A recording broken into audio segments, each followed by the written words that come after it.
Hello, welcome back to Nyambung, the channel that will make you click and connect on international relations and public policy matters. With me, Dina Praptoraharja, and my co-host, Nadila Amani. And maybe we're gonna move on to the next topic. Okay. As Indonesian, it seems like we cannot talk about Myanmar without also talking about Rohingya, Budina. Among the reason, because our country have rescued and took hundreds of Rohingya refugees throughout the years. The refugees mostly placed in Sumatra Island, and as of last week, actually, as many as 90 Rohingyas landed in Indonesia. They arrived from Cox's Bazar, Bangladesh, mostly consisted of women and children. Also, what's interesting is that on June 3rd, Myanmar's NUG released paper on the country's Rohingya community, Budina.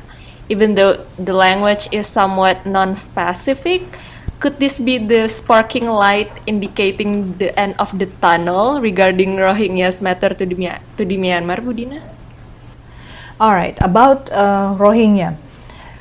It's very important, I think very critical for us to talk about Rohingya, because the Rohingyas are supported by groups located in different places. Some of them are still inside of Myanmar, some of them are already in exile.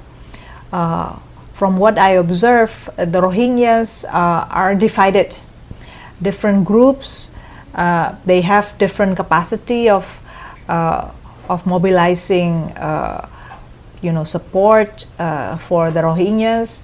One of it is because each of their leader have different capacity, and some leaders are more strong, getting strong constituent support than others as well.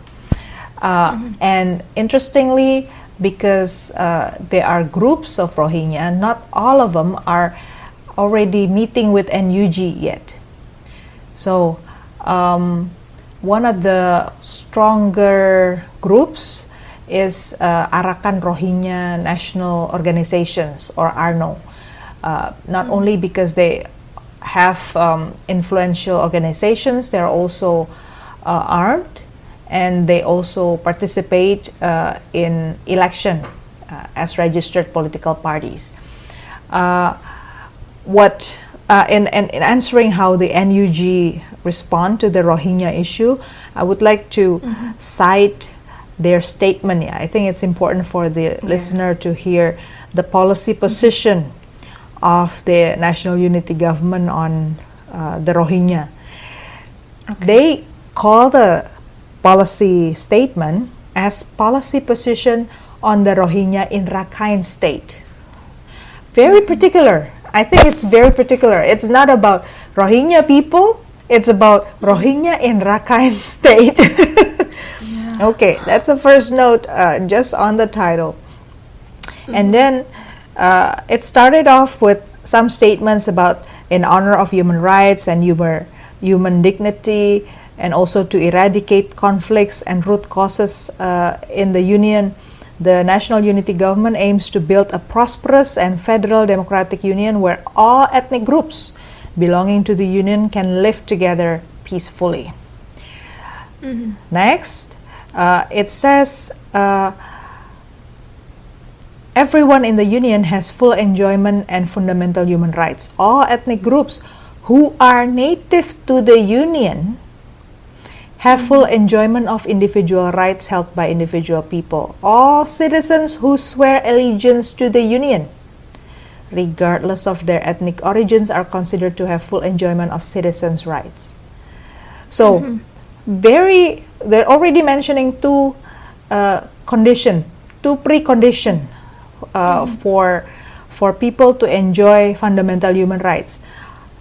Only ethnic groups who are native to the Union, and only those who swear allegiance to the Union. As someone in political science, I read this kind of statement as a warning.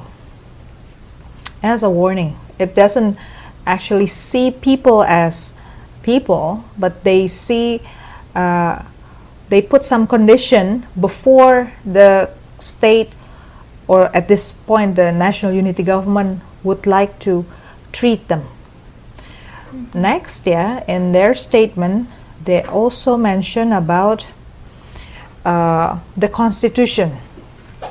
So their framework for recognizing Rohingya is still using the same framework as the military junta. Why I say so? Let me repeat this part of the statement where it says, after consultations with the many different stakeholders in Rakhine State, including Rohingya groups and refugee representatives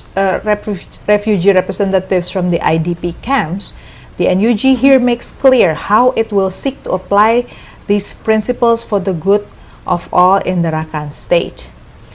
The NUG understands the violence and gross human rights violation inflicting upon Rohingyas, sympathetic to the plight of Rohingya, and seek to bring the perpetrators to account, if not only for the realization of justice, but also as a deterrent against future atrocities. We consider the 88 recommendations set out in the final report of the Advisory Commission of Rakhine State, commissioned by or chaired by Dr. Kofi Annan, must play a crucial role in addressing the affairs in Rakhine State. But we would like to highlight the importance of legal matters in seeing to the Rakhine question. We will consider the opinions and views of the entire people in the country, including those in Rakhine State, in drafting new constitution that can resolve many problems caused by the 2008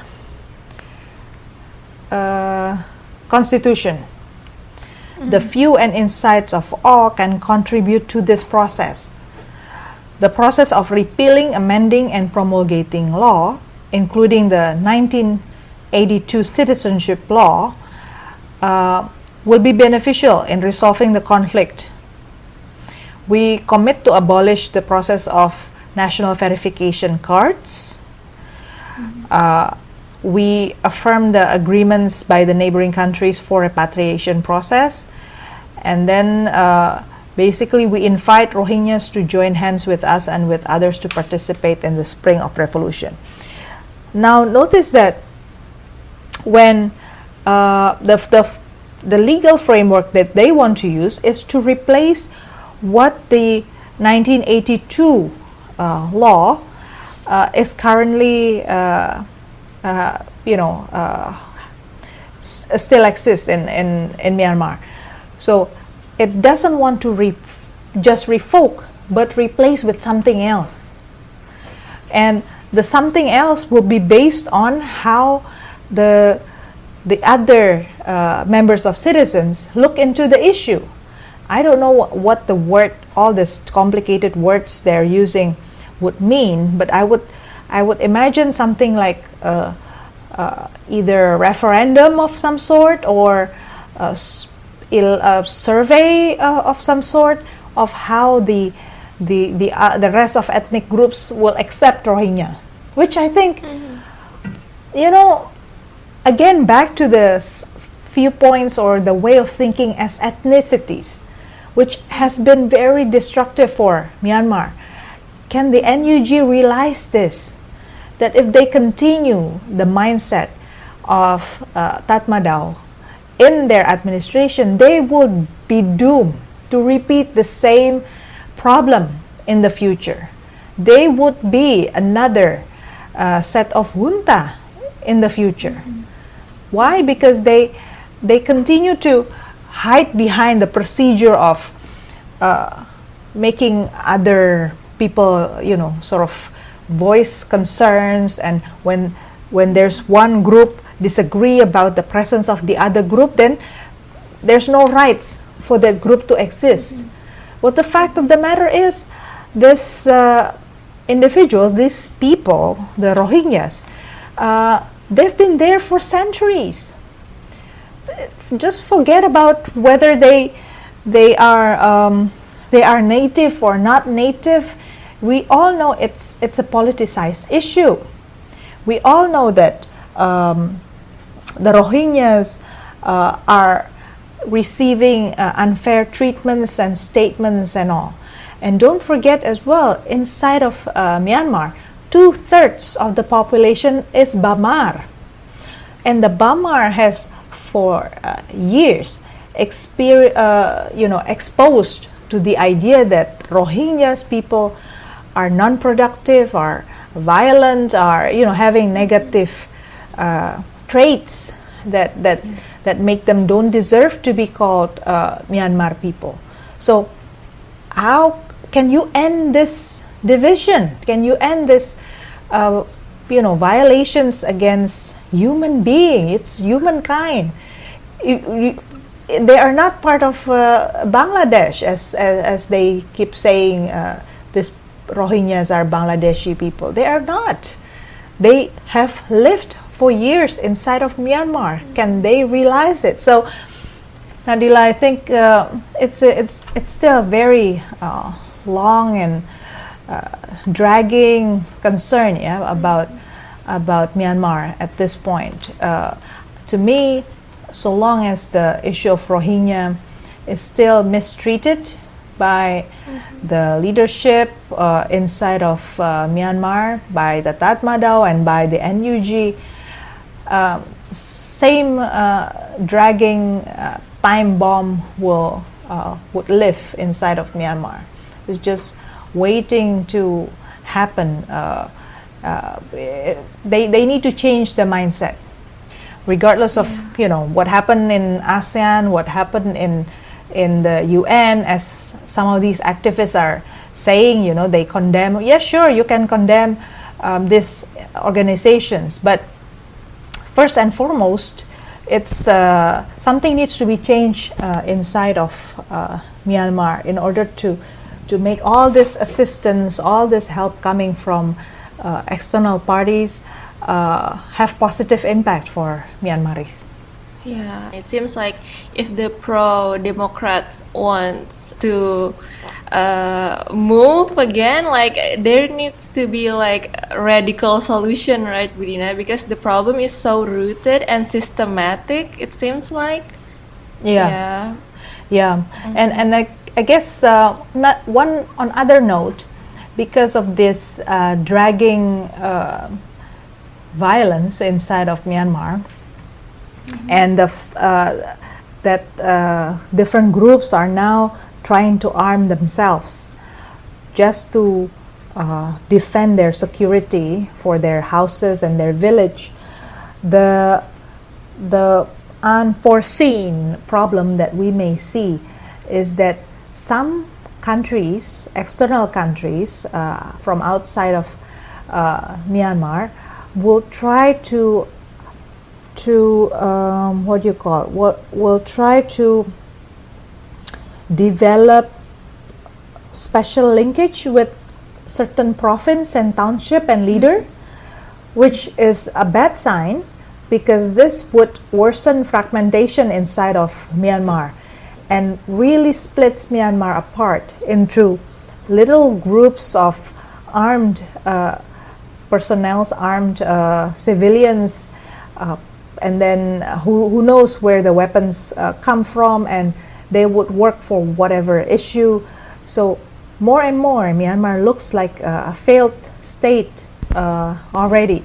And as I guess have discussed many months ago, this is one of the very strong reasons why the neighboring countries should make swift action. They can never contain violence of that sort only within the border of Myanmar. It will spill.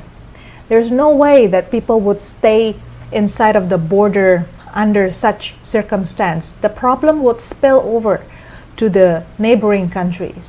And I still try to encourage the neighboring countries through ASEAN to make a difference. Maybe this is one of the toughest time for ASEAN member states to, for one moment, forget about procedures, forget about advancing their bureaucratic goals and programs and start thinking outside the box. If we don't move fast, Myanmar will definitely fall apart, and all the problems inside of Myanmar will go out and get into our part of the yard. So it's not something that would be happy seeing.